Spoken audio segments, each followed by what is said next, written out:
Hello, everybody. You're welcome to United Talks podcast, where we talk about everything Manchester United, news, stats, and all.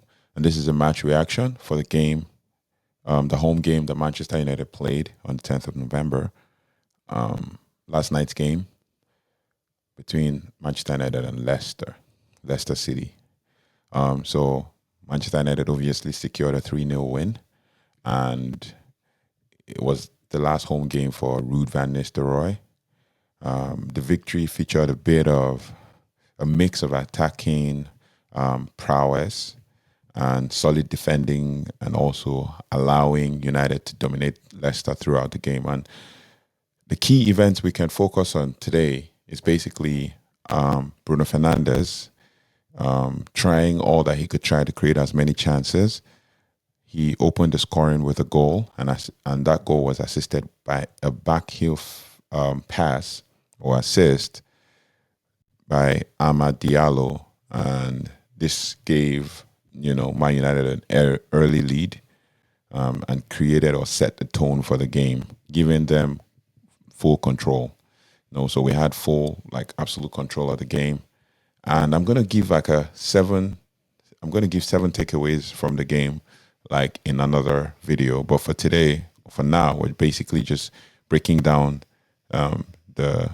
breaking down the game and analyzing the game and how the team set up and all of that. And the second, obviously, Man United tried so hard to create as many chances as possible, and basically, we were able to create so many chances in the sense that we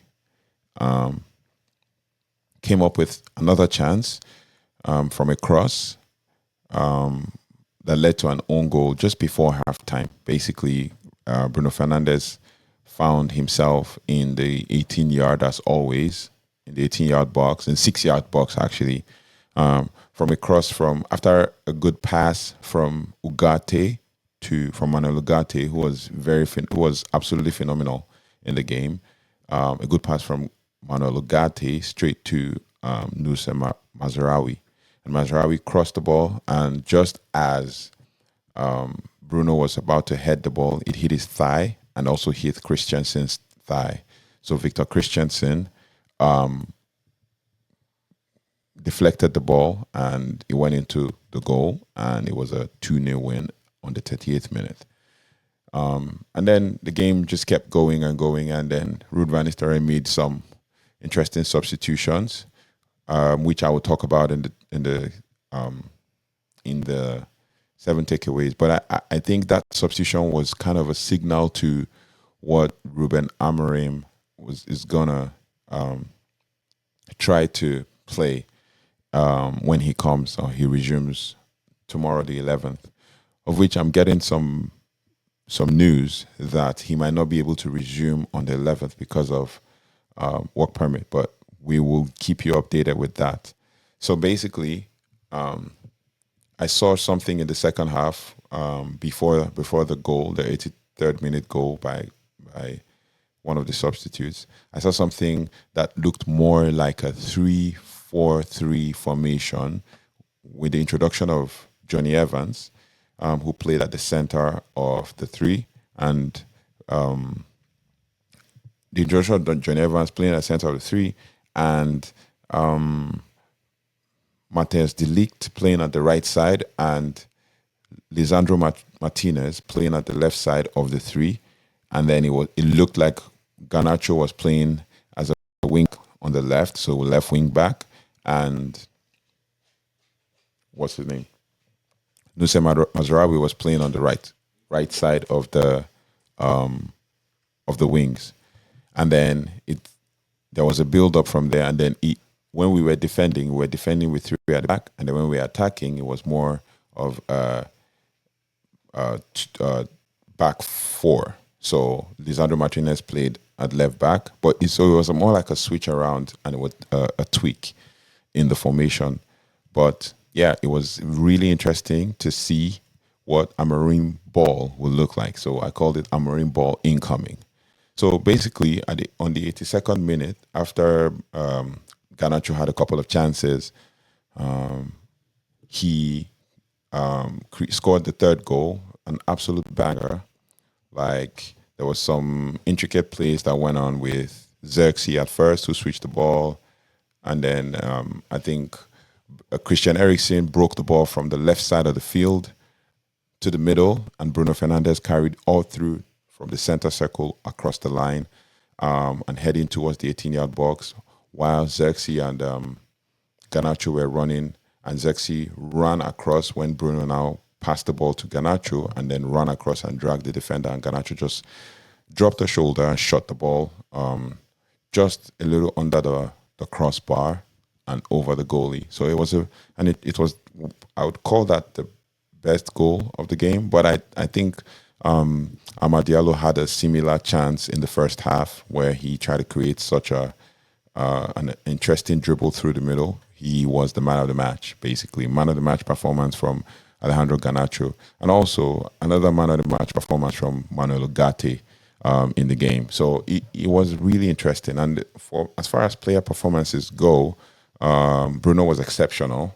Trying to create chances, making those risky passes, and it was good that he was able to make those risky passes because he was confident that someone like Casemiro, who also had a good game by the way, and Ugarte, who was also playing together with Casemiro, built up from the back and tried to create like some really, really interesting chances. It was absolutely amazing to watch for them. And I liked it. I liked the fact that there was a build-up play from there, and both of them were working in tandem and working like a telepathic communication or something. So Bruno Fernandes was free to play all around press. He was the press trigger as well. Basically, you can see him raising his arm as he's trying to run to press to Højlund, who also had a quiet game but also worked hard for the press to start. And then when he went forward, Højlund would also run along as well. So Amad Diallo was very active on the wing, contributing creatively and assisting in the first goal. So that backheel pass was very incisive and very interesting, and I loved it. And then Alejandro Garnacho, who also has shown in the past, as a 20-year-old, has shown in the past to be an impact player. All the times he started, he's made impact in the game, but he hasn't really affected the game in the very in the way he would when he came in as a sub. You know, running down the flanks and pressing down on Johnson and all of that. So it was really interesting to watch as Garnacho was making an impact in the game as a sub. He had a couple of chances. He fell over a couple of times, but that goal was what made the win incisive and made it 3-0. He made a notable impact off the bench, adding energy, finishing with a well-taken goal, That was like absolutely amazing to watch, and also with the defense. This is one of the key performance in the game. The defense was very coordinated, less distracted. I only had some questions with Diogo Dalot. Not that I'm questioning his ability to perform, but he kept being attacked. He kept being pressed hard, and he kept being dribbled past by Fatawu, who was the Leicester City left winger. He also moved to the right when Lisandro Martinez played at the left back during the game. He thought he could press him and all of that, so he got tackled and he got covered by Bruno at some point when Bruno was dropping back. So, but then the United defense, led by Lisandro Martinez and Matthijs Ligt, kept Leicester's attack at bay,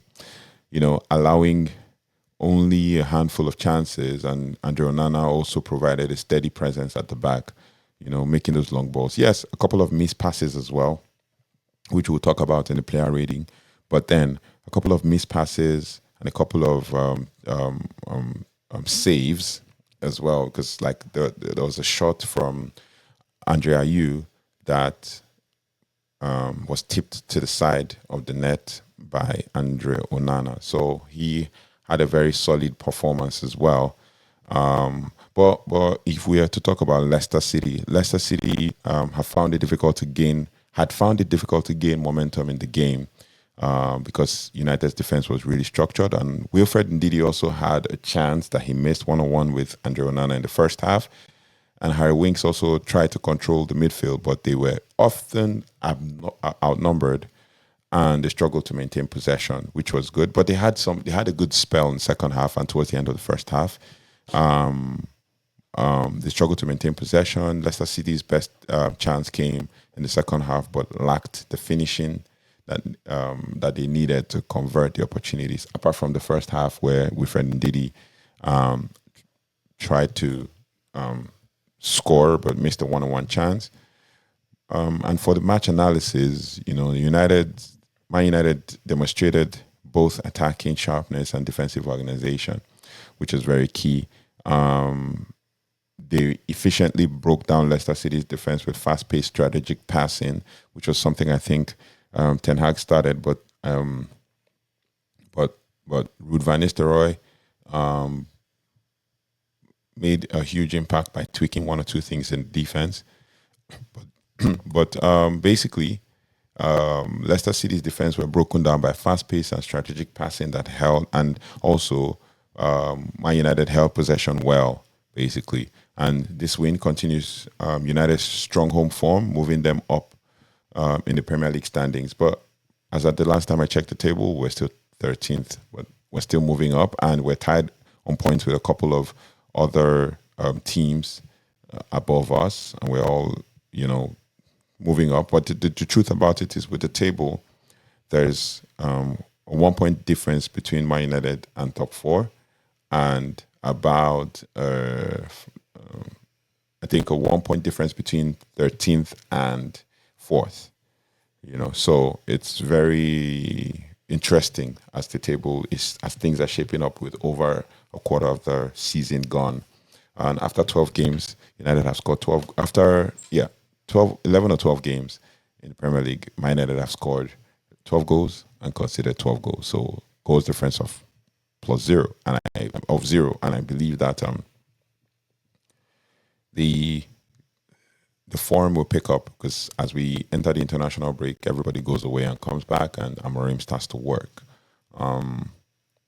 So this win continues United's strong home form, and we're moving up the table slowly. But with Leicester, they face further challenges in their bid to climb out of the relegation zone.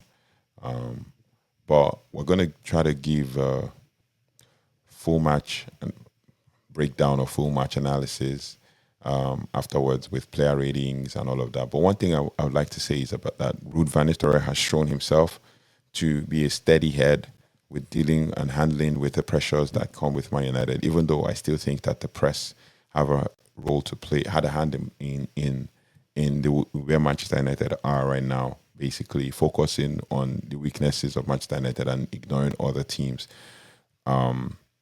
with injuries in teams like Arsenal and Manchester United facing the same volume of injuries that Man United faced last year.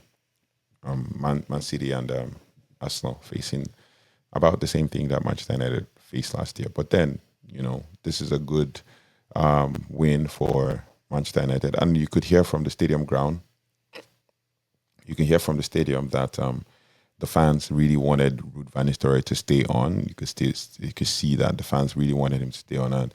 And based on preferences, Man United fans will want Ruud van Nistelrooy to stay. But we could also see that it depends on what Ruben Amorim wants to work with. And if he intends to work with Ruud van Nistelrooy, then it will be interesting to see what the outcome will be. But thank you very much for watching. And I would like to know your thoughts and feelings about the game.